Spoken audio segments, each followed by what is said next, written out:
Hi there, and welcome to the Lulu Story podcast, where style meets soul, a place to inspire you on your own journey of becoming and self expression. Through conversations with inspiring women, we will uncover what it truly takes to show up as ourselves and the tricks to building a wardrobe you love so you can truly thrive and feel at peace in your skin. And today I have a very exciting guest with me, the incredible Anna Cascarina. Anna, thank you for joining me and thank you for putting up with all the technical issues that we've just had. No worries at all. Thank you for having me. It's so exciting. We met a few months ago when Tibby were in town, and Yes, it's a brand that I think we both love. I wanted to absolutely. start with Love it. understanding why you love them so much and what it is they do for your style. I just think they just get it right season after season. I think I just love Amy's. I don't know, her self-expression and the way that she's changed the brand in the last couple of years. Of the last 5 years has been really amazing. The way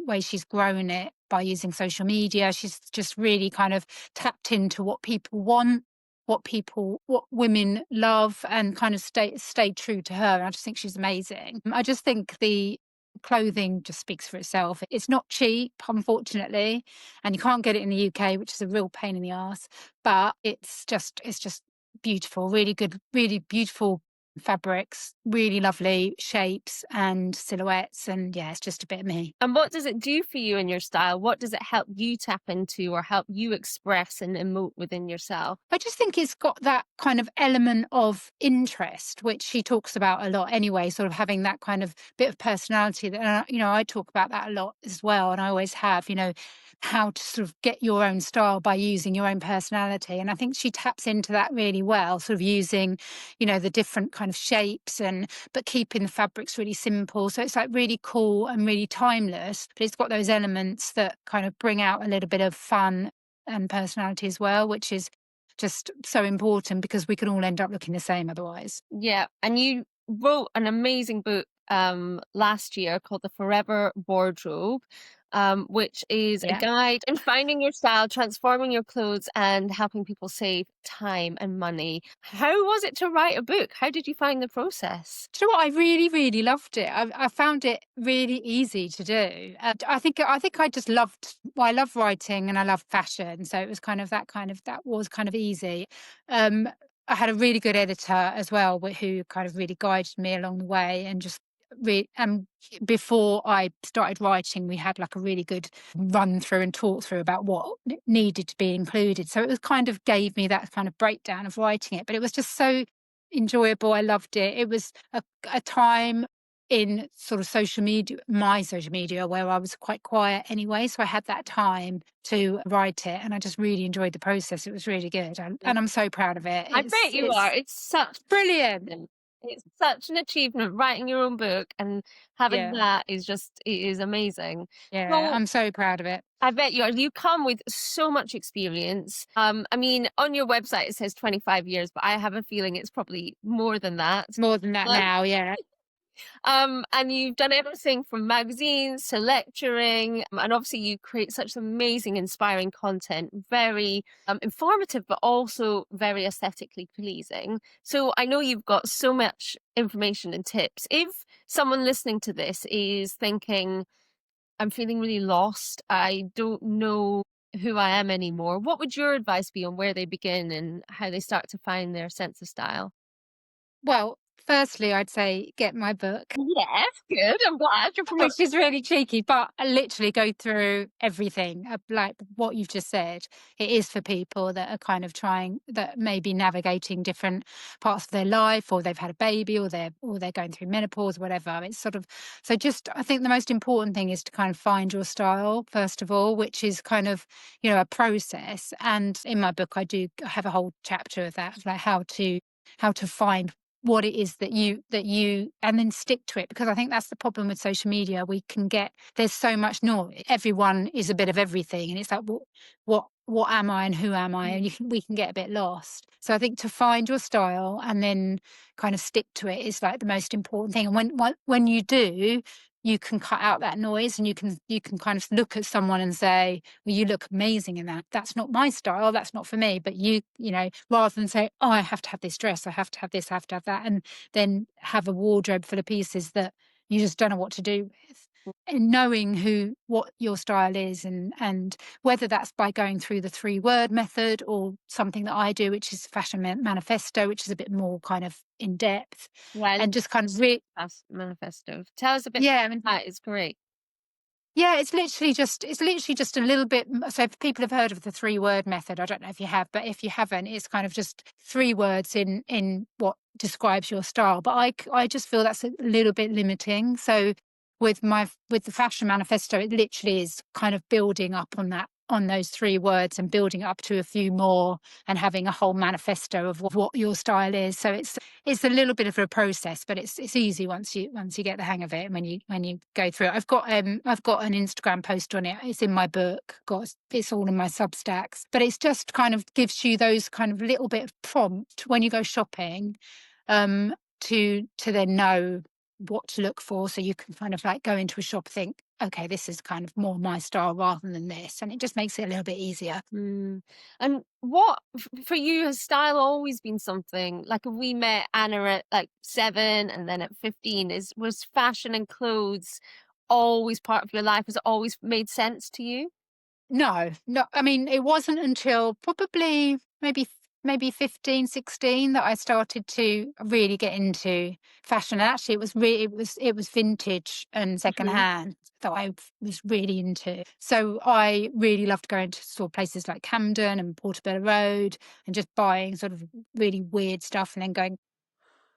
Hi guys, it's Lulu. Sorry for the interruption, but I think you might want to hear about this. On the 21st of September at 5 o'clock UK time, I am going to be hosting my biannual seasonal workshop. This is for you if you get to the beginning of the season and you're suddenly like, the weather's shifted and you're panic buying and you're thinking, what the hell did I wear last year? Then you're going to want to come to this. Whether you've worked with me before and you want to keep the good vibes going, or you're new to working with me, come along. I'm going to be showing you and inspiring you with what's exciting me this season.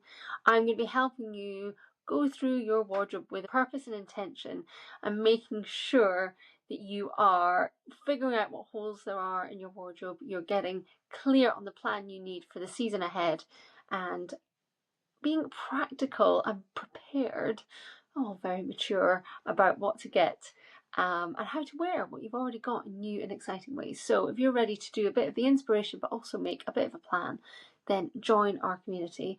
The tickets are £25 each, or £8 if you want to become a paid subscriber on Substack, as it's free for those that are paid subscribers. All the information will be in the show notes, or head to my website at the What's On page at www.lulustory.com. Any questions, also send me a message. All right, back to the show. I just wanted to, and I think that people have lost that now. I Yeah. really do. I don't know what's happened, but people have lost that kind of, that personality within their wardrobe. I do feel like a lot of people are just like identical, and I do blame social media for that. But I think back when I was growing up in, I was a 70s child, so I was growing up in sort of late 80s, when I was a sort of late teenager. Yeah, there wasn't social media, there wasn't the internet, and we kind of found fashion through different means. It was pop culture, it was film, it was, kind of street style, but kind of it was all kind of a little bit different back then. So I really enjoyed sort of going to the markets. Kensington Market was another favourite of mine, and some of those really amazing stores that came out of that time just really kind of started to influence me. And that's when I decided that I wanted to then do fashions. And I left A levels. I didn't finish my A levels. Went to the London College of Fashion, and then stayed there for 6 years. Amazing. So what degree did you do at London College of Fashion? Because that's where I went as well. I feel like Yeah, similarities in our I did a BTEC there, and then I did a 4-year degree in fashion development, which didn't have anything to do with fashion journalism, but there was a year in industry. So during that year, I went to design houses. Did sort of different things, but I also did. Um, I worked for magazines, and that was when I thought, okay, this is a bit like what I want to do. And from there, I kind of thought I don't want to go into design. I don't want to go into kind of product development and anything like grading or all of my peers in my uni at college went on to do sort of buying, marketing, and that kind of thing. But whereas I was like, no, I want to go into journalism. So yeah, completely did the wrong degree. But it was that year in industry that kind of set me on my path. And can you think back to that time when you're saying about going out and clubbing? Is there an item that you remember buying? Like for me, so I grew up in Harrogate in North Yorkshire. I left Scotland when I was 10, and I would go out to like Blue Rinse in Leeds and like all the kind of the vintage shops. And I have these red high heels that were like 80s, and I have them still in my office upstairs just because they just always, I remember putting them on and just feeling so myself in them. Mm, But like in a new way, in a kind of, I don't know, owning my sensuality and my power kind of way. Is there yeah. an item for you when I'm saying that kind of sparks memories that you remember owning and wearing and just feeling like, oh my God, I'm so glad I have this? There's a few items I haven't got anymore, but there was a store called Hyper Hyper in Kensington. I Oh don't know yeah. if you've heard of Hmm. it. It Hmm. was it was it was pretty amazing, and it kind of had sort of different designers in there. And I used to go in there all the time. Not I didn't buy that many things, so it was expensive, but there was a few things I bought, and there was a pair of silver trousers that I bought that were just amazing that I loved wearing. But also I had a velvet short cat suit. So it was a cat Oh suit, but it was wow. shorts, not it was yeah. And because I used to go raving, so I was like a proper raver, and that was kind of one of my. It was like it was halter neck as well. I remember, and it was so cool. I mean, I probably wouldn't even be able to get an ankle in it now. It was tiny, but it was just the perfect kind of raving. Like just really cool, like low back, shorts, tight, and so that was another item. But also, I remember buying this stripy shirt. It was like a men's shirt from Portobello Market. My mum hated it. She said I looked like a test card, like the old test cards Yeah. on TV. And it was just like this really weird sort of orangey stripe, like big fat stripes, short sleeves. And I used to wear that as well too. We used to go to Babes in Toyland. Okay. Don't know if you ever went to that. It was like a pretty amazing club. We saw Brad Pitt in there one time we were there, Lovely. but it was a really good club. It was like full of like just I think because it was the time of kind of I don't know, London College of Fashion, St Martin's, kind of it was such an amazing time for fashion that it was just really incredible to see what everyone was wearing at the clubs. Yeah, I really enjoyed that time. All that I can tell just by how lit up your faces about memories Yeah. coming back. But I think all so many people now, yeah, it's that getting out into the real world and like using clothes to experience life and to be inspired without necessarily knowing what you're going to be inspired for. You probably that day that you set out and you bought that play suit, you weren't looking for a suede, play suit, but it came into your life. And I think that serendipity of clothes and style is often something that Mm. people have lost a little bit that I really, think we need to Yeah. bring back. Definitely, and because I think me and my friends were all so different. We walk. It wasn't like I just feel like you go into anywhere now, and it's just like everyone looks the same. And whereas this is just it was all kind of there was so many different styles from different eras, and Mm. I don't know. It just felt really exciting and Yeah, new. yeah, And I just think nothing is new anymore. It's like there's none of that. It's all just the same. yeah. I can tell that you're craving that kind of new Yeah. style, like that. Where do you find? I mean, there is some. We're quite lucky down in Brighton and Sussex. There is some amazing, pre-loved places. I know you've done a bit with Curate and Rotate, which Mel, literally, her daughter goes same school as me, and like as my daughter, and She's lovely, isn't it's she? so fab. So there is definite more and more places, but unfortunately so many of them are online and it is harder to get access to. Mm. But you obviously, like me, love a bit of pre-love shopping. And what would be your kind of top tips for someone that's never maybe done it before? They've only ever kind of gone into the high street and shopped from the Zaras and the M, and Mm. they want to bring in that originality. What would you say to them? I think maybe go to somewhere like Curate or Imitate. Although with that, I mean, I absolutely love the curation that Mel does. but it is very kind of minimalist, and so it depends on obviously what your style is. Yeah. But if your style is that, then go somewhere like that where it's curated, where you don't have to go in and rummage through and think, what the hell am I doing? You know, what am I looking for? So something a bit more curated would be sort of my tip for that. And there's some really good, like you said, online pre-loved places. Like there's a place called Relove where I sell quite a lot of things, Yeah. which is not is so there's not it's not vintage, but it's like really high end kind of some really nice sort of high end pre-loved pieces. So if you want to be a bit more kind of sustainable and sort of thinking about the environment a bit more, it's really good to go there and get things that a fraction of the price as well. For vintage, I think it's harder now. I do definitely think it's harder than it was when I was younger, in my 20s, when vintage was kind of like, it was easy to get some really good vintage pieces without it costing the earth. Whereas now they're all snapped up and kind of it's costs more to get a really good vintage piece than to buy something from the high street. And that's the problem. The high street is so cheap, which is, a real issue. But it's difficult for people to sort of think, well, why would I buy something that's more expensive that's secondhand if I can buy something, I for suppose a fraction of the price? ties into things like the manifesto, or for me, like the style words process that I've got, that if you know a bit more about yourself and you know that you're craving that originality or you're craving something a bit different, the fact you've done that groundwork means that you can then go into places like that and you're thinking, okay, well, actually, I get why I'm spending a bit more on this, because it helps me Yeah. express myself so much more. Definitely. And I think if you go out with a plan as well. So if you're looking through your wardrobe and thinking, right, where are the gaps? I've got, all of this, but there's something that I'm missing here. What is that? And try and kind of identify that, and then go out and think, right, I'm just going to go out and searching for this. And if I don't find it, I don't buy it. I don't buy anything else, rather than just go out and think, oh, I fancy going and doing a bit of shopping and coming back with probably the same thing that you already own.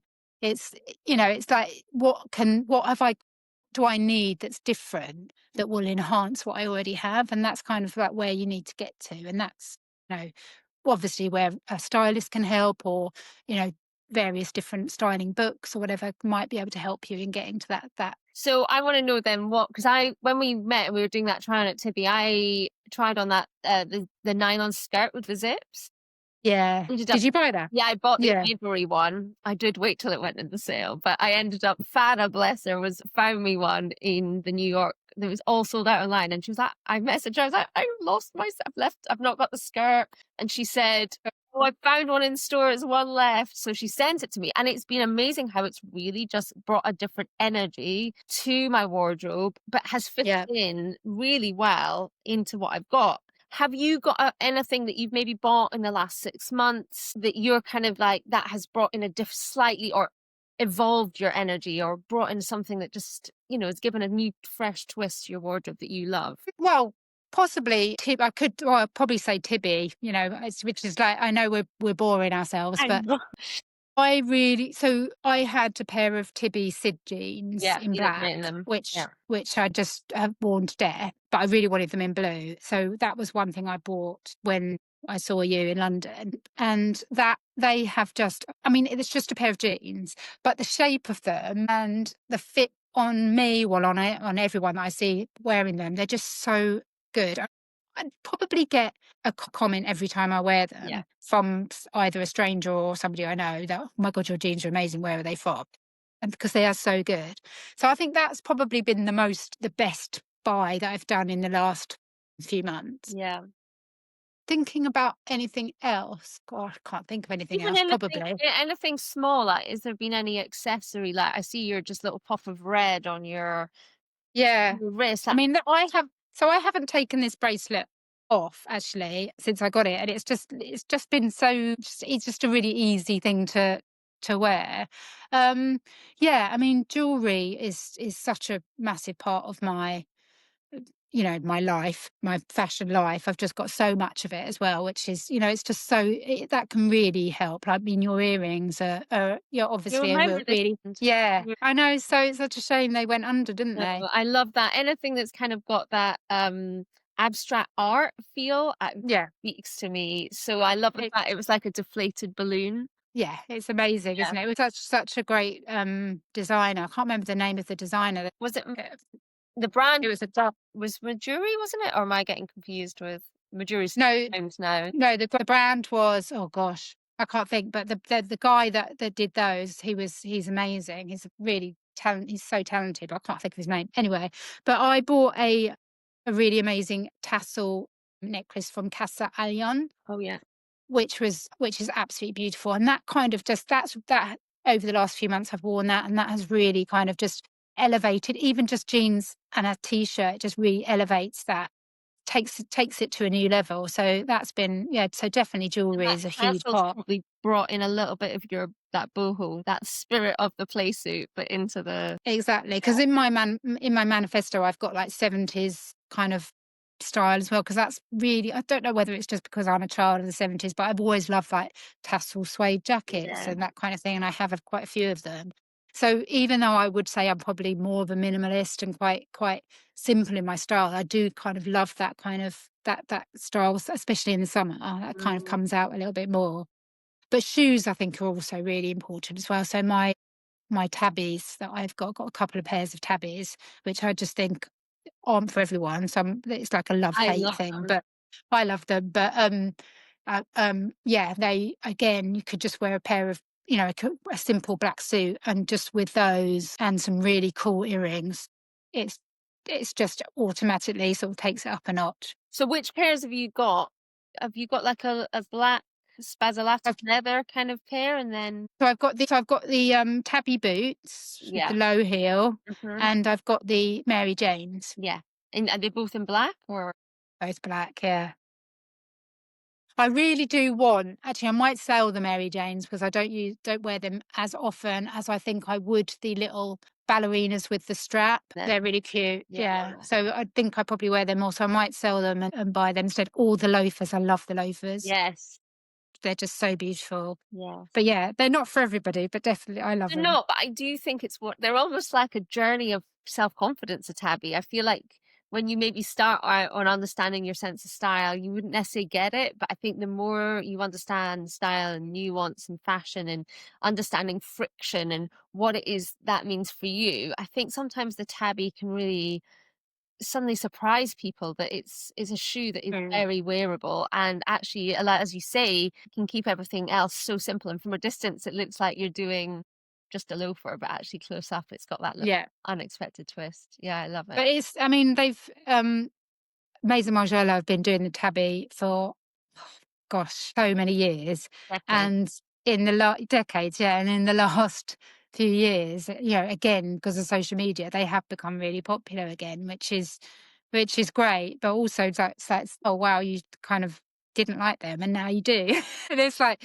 I think it is kind of like the more you see people in them, especially if it's somebody that you follow on Instagram that you like and you like their style, it's like, oh, maybe that can be for me, Yeah. which is, yeah.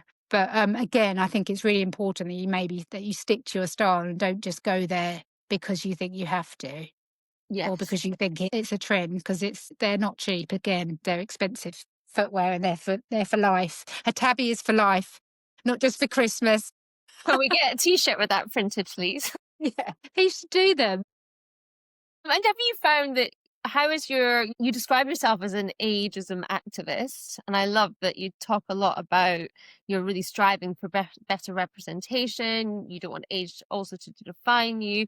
How have you found your style has evolved and changed as you've got older? Like, do you care less? I mean, how are Um, you think age is helping?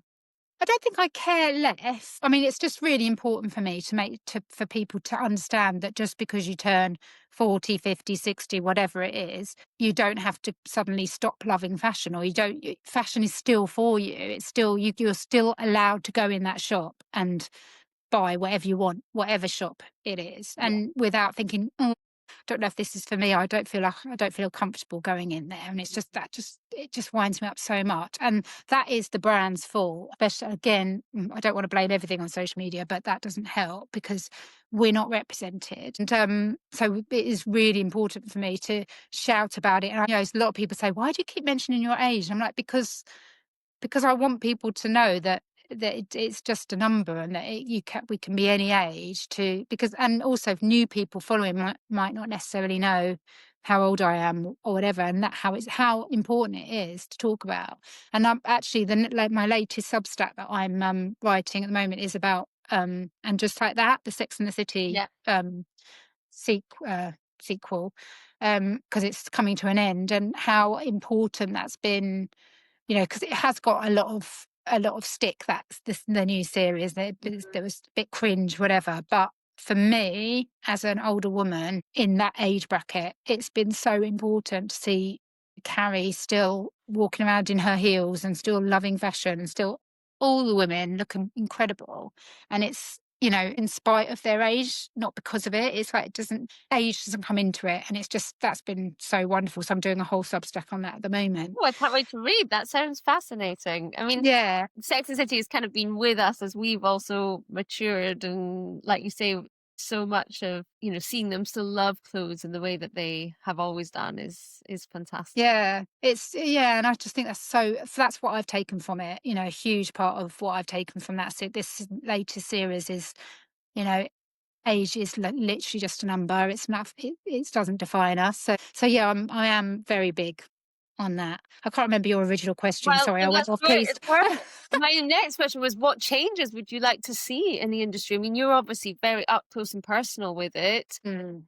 What would you like to see that's different from what's happening at the moment? I think with the influencer culture, which is huge, and there's millions, thousands and thousands of people doing it. I would like to see more representation with age. There's all the isms that have been, and that's, like with colour, that needs to step up as well, because that seems to be kind of going back down. But there doesn't seem to be representation there as well. It went up, and now it's going back down again. So that needs to step up.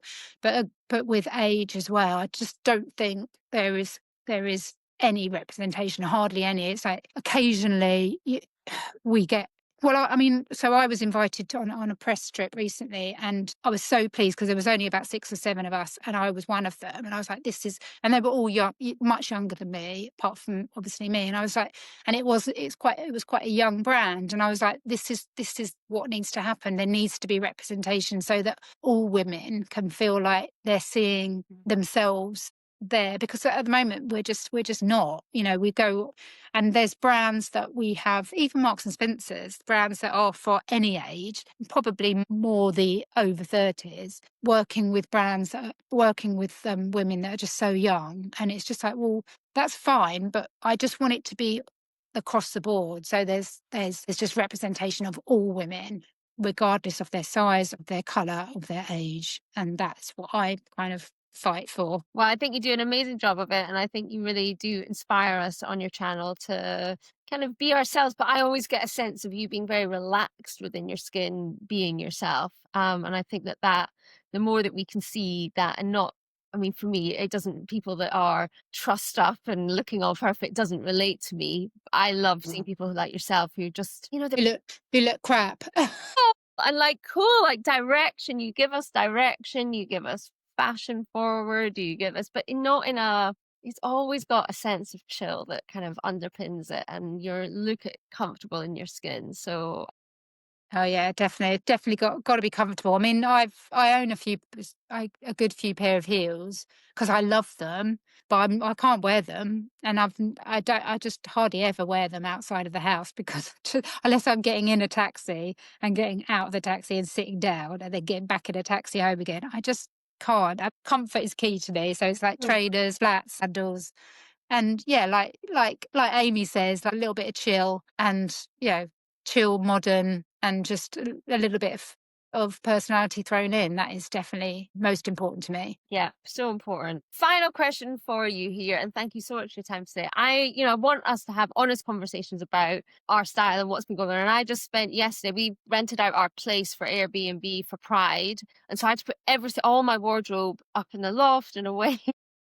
Wow, that must have taken Oh ages. my goodness. So I have just yesterday gone through and done what I would do for my clients, and really like had a bit of a cull. But what would you say for you at the moment is working in your wardrobe, and what would you say is feeling out of balance in your wardrobe? Oh gosh, that's a question. I mean, I've got, because of the job that I do, I get sent quite a lot of things. But it's really hard to kind of keep my wardrobe small. And in my book, I sort of say, try and not overbuy, don't repeat buy, that kind of thing. Whereas I've seemed to have accumulated quite a few pairs of black trousers. So, definitely I need to go through mine and kind of look at what I've repeated and what I need to. I'm trying to include a bit more colour. So that's something that's missing at the moment. I really do love black and white and kind of neutrals. I do feel really good in it. But I also know that colour can be really uplifting and really good for the soul. So I'm trying to sort of include a bit more of that. What colours are you drawn to? I just bought a really beautiful coral shirt and Mm. short set from With Nothing Underneath, and it's just a really beautiful colour. So I really love red, and red really goes with my hair and my eyes, and pink does, but I don't really like pink. Mm. It depends on what pink it is. So this sort of coral is like a really nice sort of balance between that kind of red and pink. It's just really nice. It's really, really kind of loose, and it's linen and it's lovely. So I really like blue as well. Blue's really good for me. So trying to sort of maybe add in a bit more blue, whether it's just like a blue stripy shirt or kind of, it could be just quite simple, but something that just sort of adds in and that works with my neutrals a bit more. In terms of what was the first thing you asked, what is working? And what's working? What are you loving? I'm loving dresses at the moment, I think, as well. I think maybe it's because of the season. It's just so hot that I just love a easy throw on piece that you can maybe accessorize with a belt or even with a scarf wrapped around the waist, like is the trend at the moment. Layered necklaces, that kind of thing. I just think it's really easy. Sort of dresses I've got a lot of them and they're working for me at the moment, definitely. Amazing. Well, Anna, thank you so much for taking the time and putting up with all of those tech issues. No, it's absolutely fine. I Thank you love for having your me. I've advice. really enjoyed it. It's my favourite subject, so I love talking about it. So anytime. Amazing. All right. Speak to you soon. Take care. Take care.